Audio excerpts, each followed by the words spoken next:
뉴스 포커스 4월 15일 네 번째 이야기입니다. 헛물켜게 된 송영길, 이렇게 제목을 붙여봤는데, 송영길 전 민주당 대표 별로 기분이 안 좋겠네요. 그런데 이분은 참 이해가 안 됩니다. 지난 1월인가요? 당 대표로서 이 당 대선전을 이끌 때 그때 뭐라고 했습니까? 당의 이 정권을 계속 지켜가기 위해서 그 마중물로서 나는 다음 총선에 출마하지 않겠다 선언했죠. 그러면서 윤미향 누구누구, 이상직 누구누구 이 사람들 빨리 이제 제명하는, 국회에서 제명하는 절차를 빨리 밟겠다. 밟기는 뭘 밟아? 지고 나니까 윤미향 당당하잖아요. 이상직 그 사람, 의원 그 사람 지금 구속돼서 재판받고 있습니다만. 말이 말이죠. 말다르고 행동다르고 언행 불일치. 정치인들이 가장, 특히 리더급의 정치인들이 가장 금기시해야 될 게 바로 이런 언행 불일치입니다. 또 이 양반 뭐라고 했습니까? 그러면서 나는 이렇게 내 기득권을 내려놓는 것으로서 이 정권 재창출의 마중물이 되겠다. 이렇게 이야기했습니다. 그러니까 이번에는 서울시장 나가고 싶다. 여러 사람이 자꾸 나가라 하니까 내가 나가고 싶은데 나가서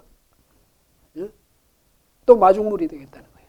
무슨 마중물이 그렇게 많이 이게 지방선거의 승리를 이끄는 마중물이 되겠다는 거예요. 전에는 뭐예요? 기득권 내려놓는 걸로 마중물이 되고 이번에는 오히려 시장 출마하는 걸로 마중물이 되겠다는 겁니다. 참 논리도 희한하게 논리를 만들어 궤변이라고 그러죠. 이런 걸 궤변.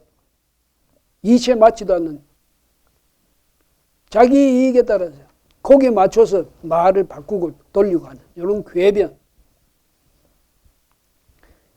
많은 사람들이 2,424원을 전부 보낸답니다. 이사하라고. 인천에서 이사해 와가지고 여기서 서울시장 좀 돼달라고 사정하는 사람이 그렇게 부탁하고 원하는 사람들이 많답니다. 그래서 안 나갈 수가 없다는 거예요. 참. 뭐냐면 그럼 당신은 이전에는 그러니까 86세대 퇴진 그걸 앞서서 이야기한 한 사람으로 그렇게 기록되어 있는데 아니 그럼 이거 다르지 않냐 했더니 아니 내가 그때 그랬을 때 말이지 난 하산합시다 이랬을 때 같이 따라서 하산한 사람이 어디 있냐 우상호 의원밖에 없더라. 같이 동참했던 같이 하산했던 사람들은 나한테 비난할 수 있지만 아닌 사람들이 왜 나한테 이러느냐 이런 이야기도 한 것 같아요. 말을 이렇게 자꾸 억지를 꾸미고 이러면 갈수록 늘어나는 건 뭐냐면 내 속에 있는 창피만 계속 늘어나는 거예요. 난 창피 몰라 이러면 할 말은 없기는 없지만은 이제 이래서 이 송영길 전 당대표가 출마를 하려고 결심을 굳혔더니 당에서 비대위에서 서울시는 전략지역으로 하겠다고 발표를 해버렸어요. 전략지역으로 한다는 게 무슨 말입니까? 전략공천을 하겠다는 거죠. 왜냐하면 지금까지 이미 신청을 한 그 사람들, 그러니까 송영길 전 대표, 박주민 의원, 김진애 전 의원, 정봉주 전 의원, 김주영 변호사, 김송일 전 전라남도 행정부지사 이 사람들이 공천 신청을 했는데 이 사람들 보면 안 되겠다는 거지. 오세훈 시장이 버티고 있어요. 서울시에. 이 사람들 가지고 되겠습니까? 제 생각에도 안 될 것 같네. 이러니까 전략공천이라도 해가지고 강력한 대항마를 내세우겠다는 것 아니겠어요? 송 대표 아주 멋쓰게진 거지. 멋쓰게졌죠. 그래서 이렇게 되니까 그게 아니라 경선을 해야 경쟁력이 커진다. 이렇게 주장하는 모양이에요. 그런데 제가 볼 때는 송영길 대표는 이미 여기에서는 민주당에서 공천 받기는 틀렸다 이런 생각이 듭니다. 근데 이제 그렇게 되니까 누가 부상하냐면 이낙연 전 총리, 전 당대표가 지금 부상하고 있어요. 급부상한다고요. 왜냐하면 주변에서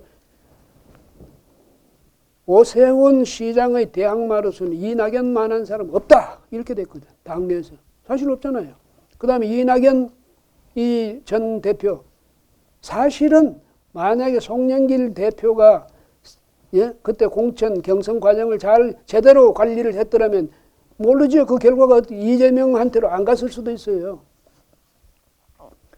아니 중간에 말이죠. 사퇴한 사람들은 중간에 이제 컷오프 된 사람들 이런 사람들은 그 뭐랄까 득표 그걸 싹 없애고 다시 계산해가지고 50% 겨우 넘기도록 만들어가지고 결선 투표 없이 이재명 후보를 다음 공천 후보로 만들지 않았습니까?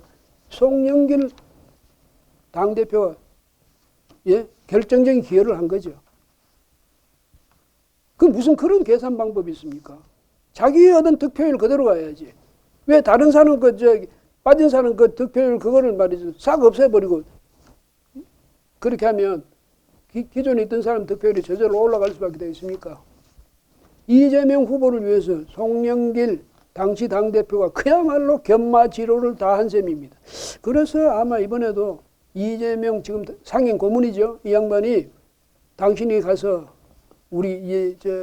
내 지지 세력을 더 강화해야 되겠다 뭐 이런 생각을 한 게 아닌가. 그래서 뒤에서 부추긴 게 아닌가 뭐 이런 생각도 들고 아니면 송 전 대표가 이재명 백을 믿고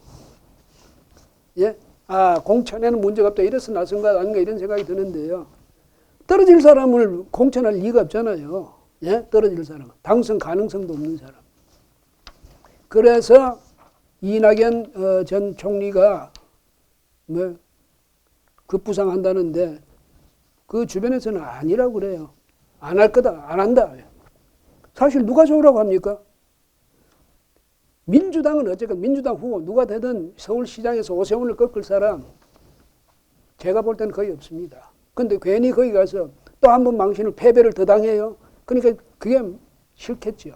근데 만약에 민주당 안에서 모두가 적극적으로 박수치고 해서 추대를 한다면 또 모르죠. 그럼 이제 그 이낙연 전 대표 측근에서 뭐라고 했냐면 이재명 고문이 나서가지고 적극적으로 말이지 추대를 밀어준다면 그것도 모른다.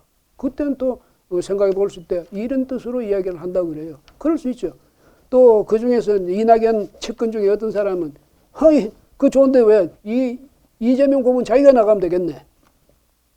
이재명 고문이 그 사람이 서울시장 선거에 나가려고 그러겠어요. 나가 떨어지면 더 망신인데 좀 복잡하긴 복잡한 것 같아요. 근데 국민의힘으로서는요. 시장 자리는 뭐 지키는 건 지키지만은 그 정도 가지고 해결될 문제가 아니거든요. 왜냐? 이 보니까 지난번 그 2018년 6월에 실시됐던 제7회 전국 동시지방선거 여기에서 전국 17개 광역자치단체 중에 민주당이 14개를 차지했습니다. 자유한국당은 2개, 그러니까 대구하고 경북 2군데밖에 못 받았어요. 못 얻었어요. 제주 무소속, 그 제주는 원희룡 씨가 그 제주지사가 됐는데 그때는 원희룡 씨가 무소속이고. 근데 이번에 이 판도를 뒤집어야 되는 거예요. 국민의힘으로서 만약에 윤석열 정권이 출범해가지고 거기다 동력을 받으려면 이 지방정부도 말이죠. 거기도 완전 승리를 해야 되는 거예요. 그래서 너무 기울어진 이 운동량을 최소한 균형이라도 잡히게 해야 되는 거죠. 그러니까 국민의힘은 그걸 생각해야 됩니다. 대선이 바로 지방선거로 이어진다 그런 망상 속에 빠져 있지 말고 길을 쓰고 싸워서 이 지나치게 기울어진 불균형인 이 판도를 바로 잡아야 되겠다. 이런 각오를 해야 되는 겁니다. 그런데 서울시만 그런 건 아니죠. 서울시를 보면 말이죠. 참 현재 구청이 25개 아닙니까? 25개 구청인데 민주당이 24개 구청장입니다. 국민의힘은 조은희 서초구청장 하나였는데 그 양반마저도 지금 내놓고 국회의원 보궐선거 나가지고 국회의원 되지 않았어요. 그런 정신으로는 조은희 씨가 역량이 있어서 국회의원 된 건 좋은데 그런 식으로는 하면 안 됩니다. 나 이전에 당을 생각해야지. 그 다음에 말이죠. 서울시 의원 분포를 보면 좀 더 기가 막힙니다. 민주당 의원이 소속 의원이 92명입니다. 국민의힘은 5명밖에 안 됩니다. 그 다음에 다른 정당이 뭐 한 사람, 두 사람 있지만. 이거 그대로 놔두면 오세훈 시장 아무 일도 못하는 거예요. 그러니까 예? 이걸 빨리 바로잡아야죠. 경기도 그 다음에 중요한 게 경기도 아닙니까? 경기도도 지금 이재명 그 민주당 상임 고문이 대선 출마해가지고 내놓은 자리죠. 그건 이제 공석인데 민주당에서는 안민석, 조정석, 또 염태영 전 수원 이제 시장입니다. 그리고 새물결의 김동연 대표 이렇게 후보직을 겨루고 있는데 김동연 새물결 대표가 이제 합당하지 않습니까? 그러면 합당하면 민주당 이제 후보로 나서겠지요. 그러나 아마 당에서는 지도부에서는 김동연 쪽에다가 무게를 두고 있지 않나 이렇게 보이는데요. 국민의힘에서는 누가 나가고 있습니까? 김은혜, 유승민 두 사람이 경선을 거쳐서 후보가 결정되게 됩니다. 근데 여기도 보니까 분위기가 김은혜든 유승민이든 누구든 되면 승리할 수 있는 가능성이 높지 않나 이렇게 보이는데 잘해야죠. 근데 잘해야 되는데 얼마나 잘할 수 있을지 참 걱정이고. 근데 여기도 보면요. 경기도 의회도 보면 민주당이 114명, 국민의힘은 달랑 7명입니다. 기가 막힐 일이죠. 기초단체장은 보면 민주당이 29명인데 국민의힘은 달랑 2명입니다. 여기도 그러니까 도지사 선거도 중요하지만 그 밑에 있는 기초단체장 또 예? 광역의원 이거 굉장히 중요합니다. 부산시장은 뭐 지금 박영준 시장이 또 아마 재선에 큰 문제가 없을 것 같은데 거기도 부산 아닙니까? 다른 데도 아니고. 근데 부산에서도 말이죠. 부산시 의회 의원 정수 47명인데 민주당이 35명. 국민의힘은 5명밖에 안 됩니다. 보수 세력의 텃밭이라고 하는 부산에서조차 지난번 지방선거에서 이렇게 됐던 것 이걸 국민의힘은 예? 이번에는 정말 그야말로 뼈를 깎는 예? 그런 뭐랄까 반성을 하면서 거기서 혼신의 예? 노력을 다 기울여서 이 기울어진 판을 바로 세우는데 예? 나서야 될 겁니다. 그 다음에 또 여기 부산에 보니까 예?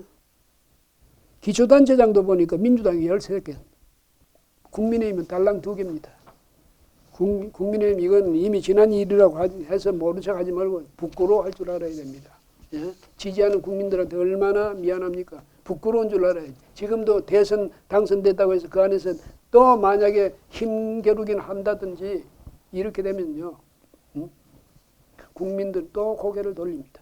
중요한 건 지방선거도 중요하고 내후년에 있을 국회의원 총선 그거 정말 중요합니다. 거기서 이제 만약에 이 예? 민주당의 이 초거대 정당 그 지위를 깎아내려야죠. 예? 그래야 윤석열 대통령 정부가 그나마 소신껏 일을 할 수 있다. 그러니까 과제가 말이죠. 민주당만 지금 비난하고 있을 게 아니라 국민의힘도 산 넘어 산이에요.